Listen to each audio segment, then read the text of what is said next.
All right, let's move forward in this topic and talk about perceptual processes. We'll begin by understanding that a lot of what we talk about in this particular area stems from or relates to some of the work of the Gestalt psychologists, who were really among the first to formulate rules by which the brain pieces together meaningful experiences out of fragments of sensations. The German word Gestalt means a whole or a form. And much of the research of Gestalt psychologists shows that in a variety of ways, the mind fills in gaps in our sensations. So, for example, if I were to show you this shape here,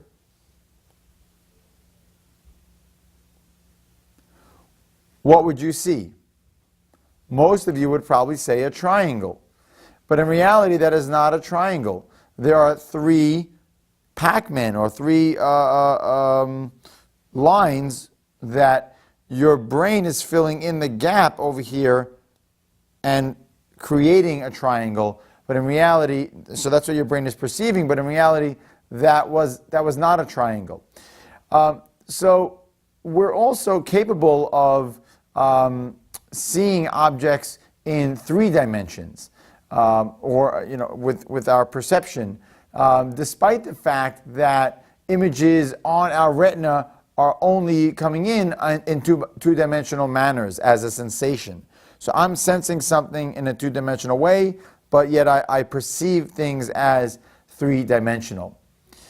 Let's turn our attention now to depth perception. Depth perception is what allows us to estimate distances between ourselves and the objects that we see. We do this with the help of 2 types of cues. First is the binocular cue.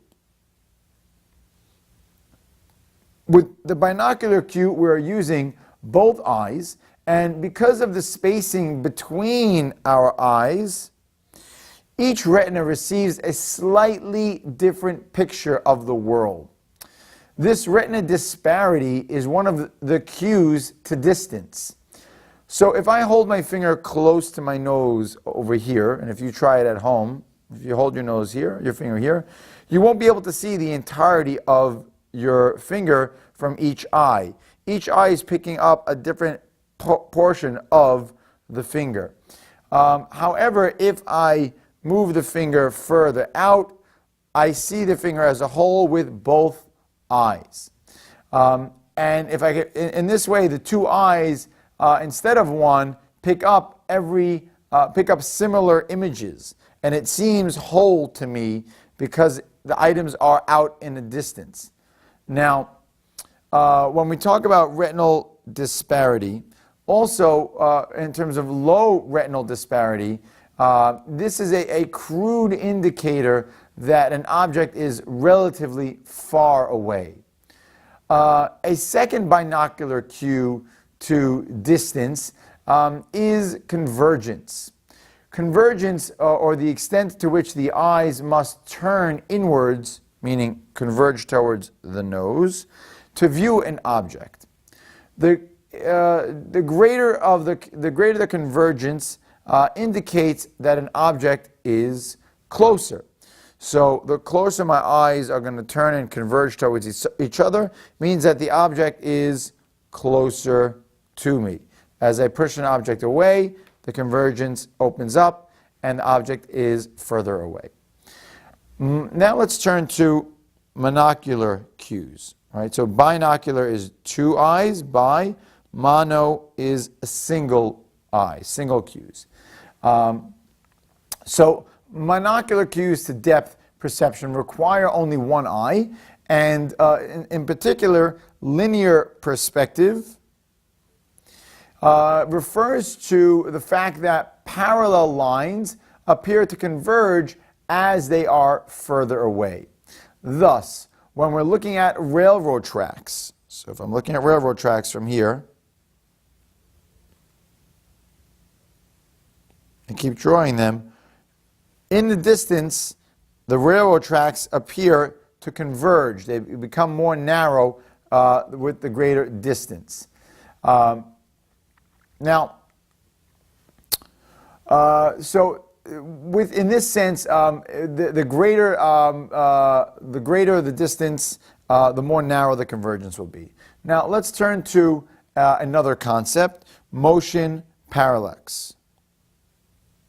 Motion parallax refers to, also by the way known as relative motion, refers to the apparent motion of stable objects as we ourselves are moving.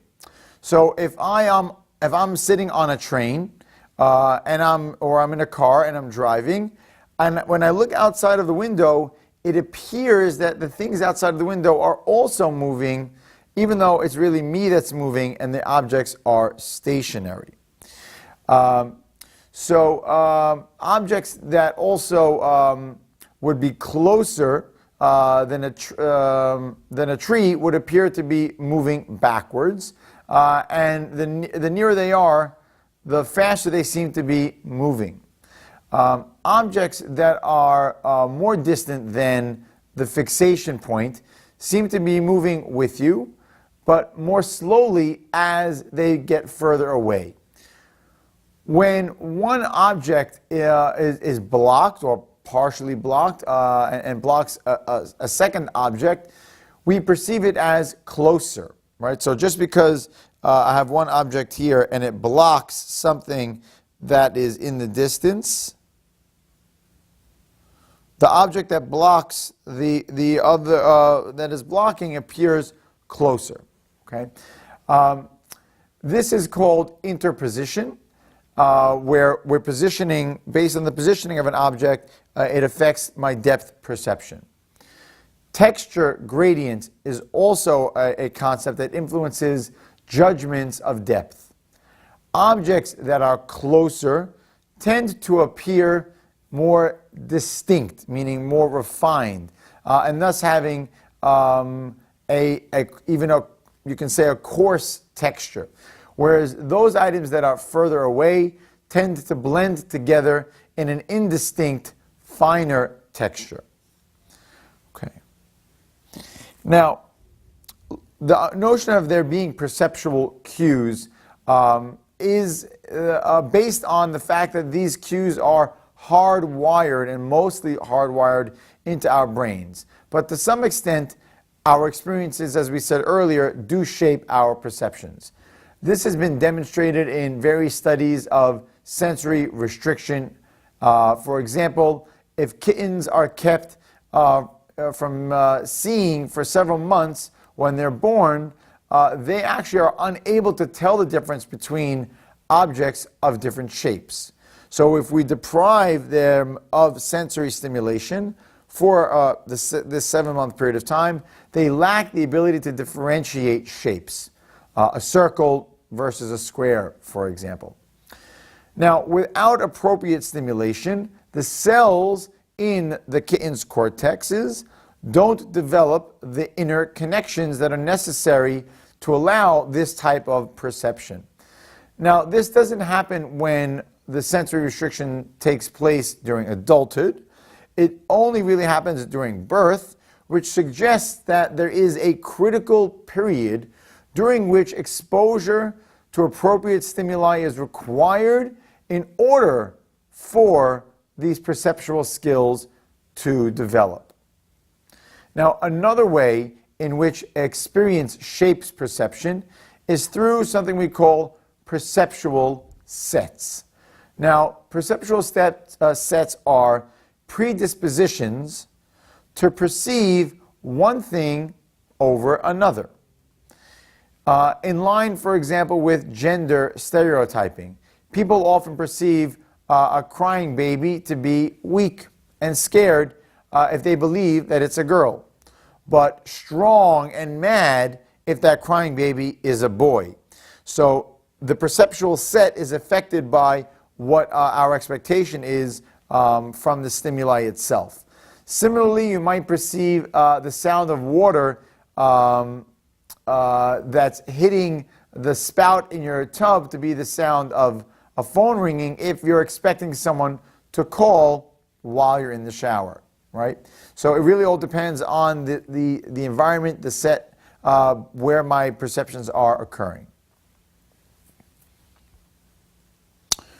The general principle here is that processing information about the environment occurs in both a bottom-up fashion, meaning from simple sensory receptors to the more complex neural networks, as well as there being a top-down process, a top-down fashion from which expectations, motives, maybe even contextual cues are on the top level all the way down to our raw sensory data.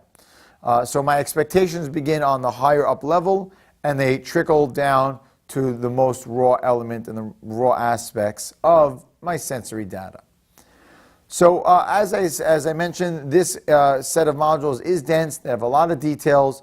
I encourage you to go back to the printed materials so you make sure, along with these videos, that you are understanding the topics and you are retaining the differences between the various definitions that we're describing here. Okay, we'll see you at the next module.